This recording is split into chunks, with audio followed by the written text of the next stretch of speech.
Greetings. I hope everybody is doing okay. Now this is quick one tugenda kulwawo for starters. Kano kampi ddala. Emyaka 5 ejayita baseka bakudaala banyooma baazalawo. Omwami oyo yali ayingira ebyobufuzi nga yakajjako enviirize tebamusembeza abali ku ludda oluvuganya gavumenti n'abaali mu regime bamunyooma lwa nsonga ekikula kye ne background ye si yali example yaabo be baali bamanyi abasobola okubanyeenya oba baali bafitting ebyobufuzi byabwe.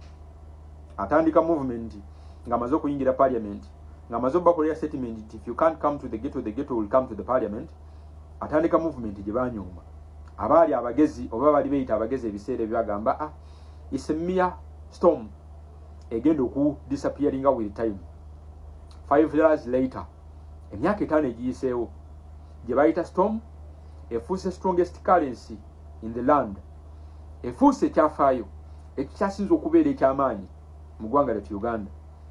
Eyo gye bayita storm olunaku olwaleero ye visible hope yokka munnayuganda gy'alaba olunaku olwaleero gwe basinga okunyooma back in the days yakyasinza okufuuka ekizibu ekinene kye baali bafeesinze in the last 50 years kasookedde beetantala okugenda mu nsiko wakati nga bakanyuze buli kye basobola eri movement ey'omwami oyo bawambye batokyalinze basse bakanyuze entiisa bakoze propaganda owa buli kika nkubulira ekisinga okubamenya n'okubasumbuwa support y'omwami oyo tekendeddeeko yadde bakozeseza bannaddiini cultural leaders bakozeseza buli muntu gw'osobola okujjayo okulumba movement ey'omwami oyo ekisinga okwewunyisa byonna nga babikoze omwami asigadde ali solid.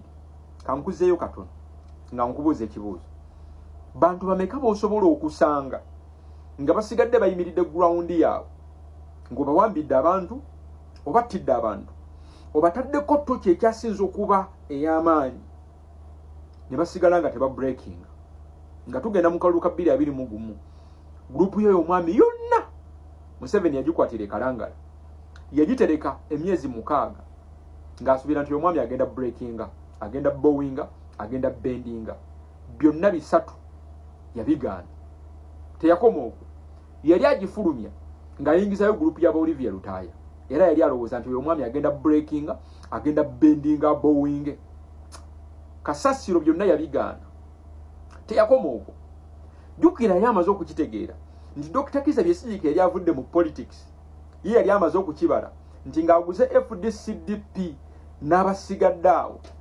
opposition yali agimaze amaanyi.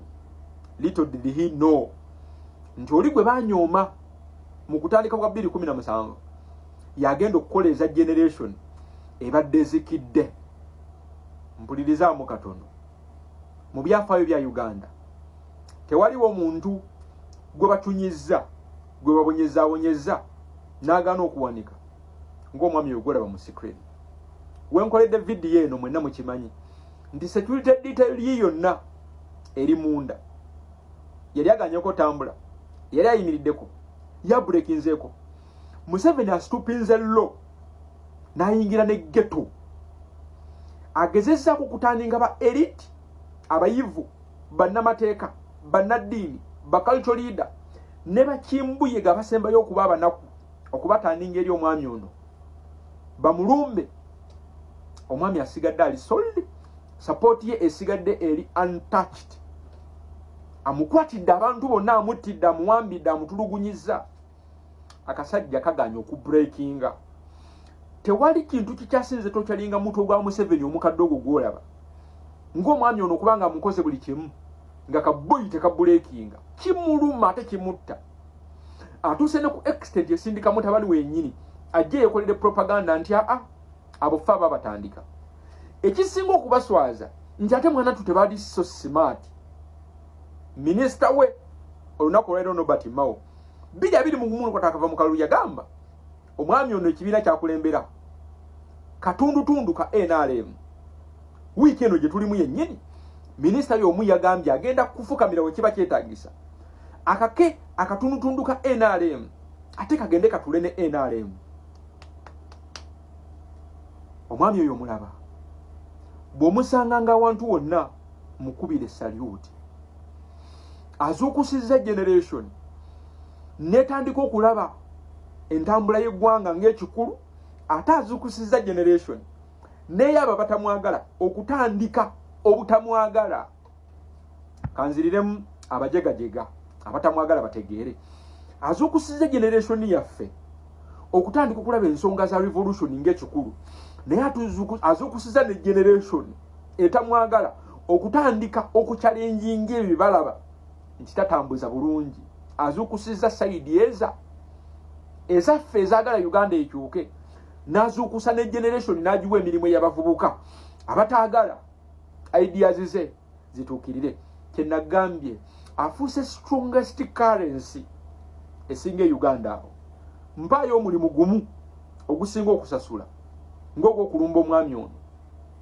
Gumpe omanyi nti kati ono source of opportunity, ono aliisa famire nnyingi, ayimusizza abantu bangi abadde banyoomebwa n'abateeka ku madaala aga waggulu simply because baaliko naye.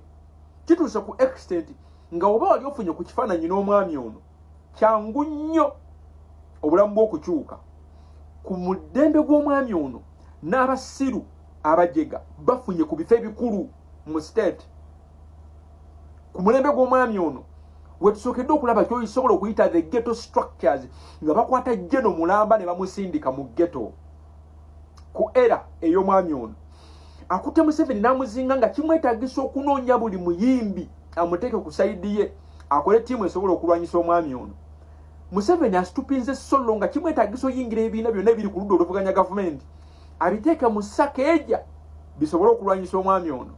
Ate asitupinze solo ng'akutte buli abadde ku ludda oluvuganya gavumenti niyale bonna n'abateeka ku sayidi eja bajje bavuganye omwami ono. Owakana ki? Gwe batunuulire, gwe ku bonna abazoolabayo alumba Museveni. In the end akasajja bw'okasanga kakubire salute kastandinze against all odds. Abasigadde bwe baafukamiriranga nga babataddeko akazito, akasajja kayongedde busungu namaanyi. Abasigadde bwe baabowingiranga ne bagamba tubivuddemu tuwanise tulidde, akasajja kayongedde busungu namaanyi. We twogerera security detail yako yonna omusajja agiina munda, naye kamufata day in day out. Mpuliriza gwalaba akatambi kano emyaka 5 NUP gye yakamala, gye emyaka ekyasinze okuwa Museveni pressure gyatalabangako. Obudde buno amutusizza ku extent yamutwala mu parliament akola amateeka nga gagategetinga omuntu ogwa kuleeta mwami ono ku B3 bend bo break naye byonna wa akasajja kali solid. Kati oli ogamba oli ghetto yutimbu nawe oli solid, mbu oli kibando waawa, oli mmese ogamba oli mpologome yaawa, oli puusi. Ono omulaba ye true revolutionary gwosobola okutunulako obudde buno, ye muntu atakkiriza ku breakinga na compromisinga ng'embeera emuteereddwako ne waba compromise osobola omuwolereza. Nkuddiremu ono ye muntu asigadde ng'asitandinze nga ne bwe yandi compromises gwosobola okumuwolereza embeera gye bamutuusizzaako ne gye bamutaddemu yembeera omuntu yenna wa breakingira, naye ate kisinga okuchallenginga n'okubitinga understanding yange. Ate akasajja keyongera kuba kamaanyi na busungu. Ono omwami we yandibadde breakingira n'ogamba wallahi omusajja bamutaddeko akazito, akola statement nga ate mugumu nnyo. Kati ate olwonze ono gwe bataddeko akazito ku extent eno, ate olwonze bamutiddemu ku baana, akulukusizza kuziga naye akulaga wallahi asigadde agenda mu maaso, akulaga ali wounded naye akyatambula. Ono ekibanda omutuufu nve 2 bye mulimu bye mulaba mu firimu za Schwarzenegger. Ono gwalowooza nti agenda kujjako Museveni mu 2026. You're not paying attention to details. Omuliro ono gwe yakuma, wuliriza ebigambo bino, ono omuliro gwe yakuma mu 2017 Museveni gwamuggyako dda ne regimu ye. You simply otunuulidde byayita. Future gwe togitunuddemu. Nkuddiremu fe abatunula mu future omusajja yavaako dda. Singa okola kyoteekeddwa okukola, ama president wange wallahi salute mu basajja oli musajja.